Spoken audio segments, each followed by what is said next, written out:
بسم اللہ الرحمن الرحیم۔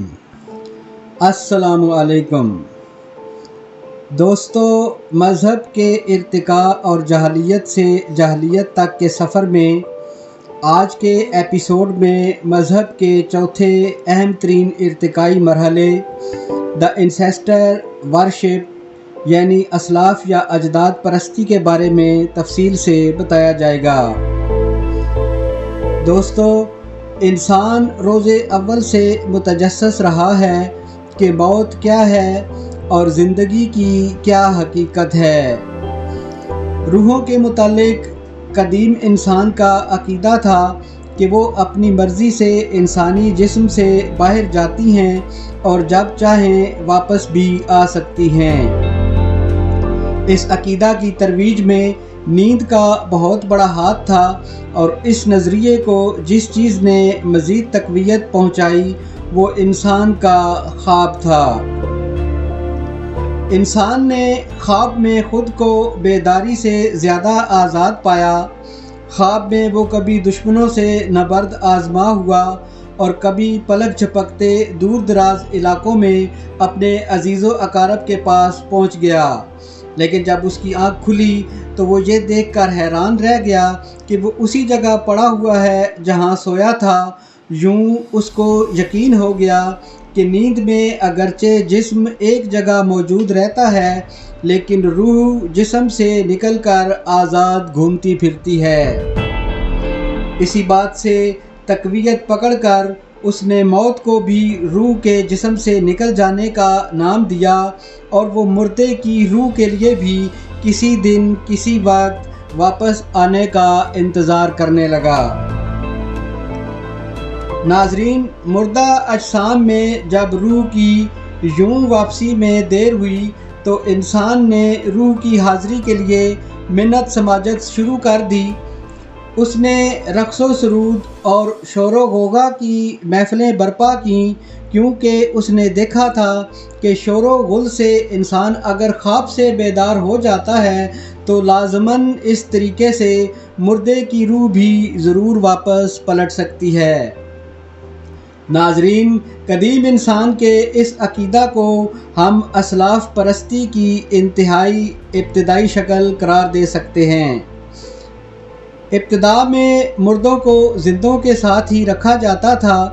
قبیلے جب ایک جگہ سے دوسری جگہ منتقل ہوتے تو ان مردوں کو ساتھ ہی لے جاتے، کیونکہ انہیں اس بات کی امید ہوتی تھی کہ وہ مردے کسی بھی وقت حرکت کرنے کے قابل ہو سکتے ہیں اور نظام زندگی میں ان کا ہاتھ بٹا سکتے ہیں۔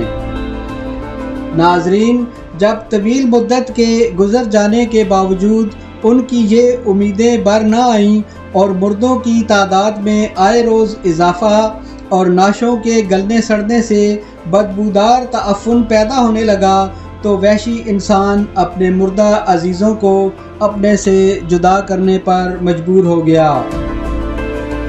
دوستو، قدیم انسان نے نعشوں سے جان چھڑانے کی جو ابتدائی تدابیر اختیار کیں ان میں تدفین کا طریقہ بہت عام اور آسان تھا، اور اس ضمن میں ماہرین آثار قدیمہ نے زمانہ قبل از تاریخ میں مردوں کے دفن کیے جانے کے بے شمار ثبوت حاصل کیے ہیں۔ دوستو، انسان خالی ہاتھ آتا ہے اور خالی ہاتھ جاتا ہے، یہ مقولہ بہت بعد کا ہے، کیونکہ پہلے پہل نعشوں کے ساتھ اوزار، ہتھیار، کھانے پینے کا سامان اور دیگر ضروریات زندگی بھی مردے کے ساتھ ہی دفن کی جاتی تھی، جس سے ان لوگوں کے اس یقین کا پتہ چلتا ہے کہ جس سامان کی ضرورت انسان کو اس دنیا میں ہوتی ہے، اگلی زندگی یا قبر کی زندگی کے بکھیڑوں سے نمٹنے کے لیے بھی یہی ساز و سامان درکار ہوتا ہے۔ یہی وجہ تھی کہ جب کوئی سردار وغیرہ مر جاتا تو قبر میں اس کی زندہ بیوہ اور زندہ غلام کو بھی ساتھ ہی دفن کر دیا جاتا، تاکہ وہ دونوں کی مصاحبت میں قبر میں تنہائی محسوس نہ کرے۔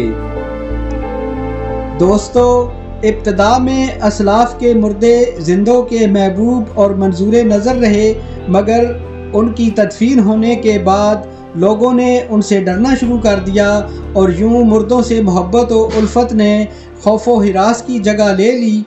اسی خوف اور ڈر نے دنیاوی مصائب کو مردوں کی ناراضگی اور دنیاوی آسائشوں کو مردوں کی خوشنودگی کے ساتھ جوڑ دیا، اور یوں اسلاف کے مردوں میں فوق الفطرت قوت کے وجود کو تسلیم کیے جانے لگا، جس نے بعد میں ان کی باقاعدہ ورشپ یعنی عبادت و ریاضت کی صورت اختیار کر لی، اور بعد ازاں وہی مردے اعلیٰ قوتوں کا منبع اور مرکز بن گئے۔ ان کی ہڈیوں کے ہار گلے میں پہنے جانے لگے اور مردوں کے کاسہ سر میں پانی پینے کو روحانی قوتوں کے حصول کا ذریعہ سمجھا جانے لگا۔ دوستو، آسٹریلیا اور جنوبی امریکہ کے کئی علاقوں میں اسلاف اور مردہ پرستی کی بے شمار مثالیں ملتی ہیں، اور جدید دور میں شنتو مت اور کنفیوشی مت اسلاف پرستی کی ہی زیادہ پیچیدہ اور تہذیب یافتہ شکل مانی جاتی ہیں۔ ناظرین، یاد رہے کہ اسلاف پرستی کے عقیدے نے ہی آگے چل کر اصنام پرستی کی شکل اختیار کر لی، جس کو ہم اسی موضوع کے ایپیسوڈ نمبر 5 میں ڈسکس کریں گے۔ ناظرین، آج کے لیے بس اتنا ہی۔ اگر آپ کو یہ ویڈیو پسند آئے تو لائک، شیئر اور میرے چینل انسائٹ آف غزالی کو ضرور سبسکرائب کر دیں۔ ملتے ہیں آپ سے اسی موضوع کی نیکسٹ ویڈیو میں، تب تک اللہ حافظ۔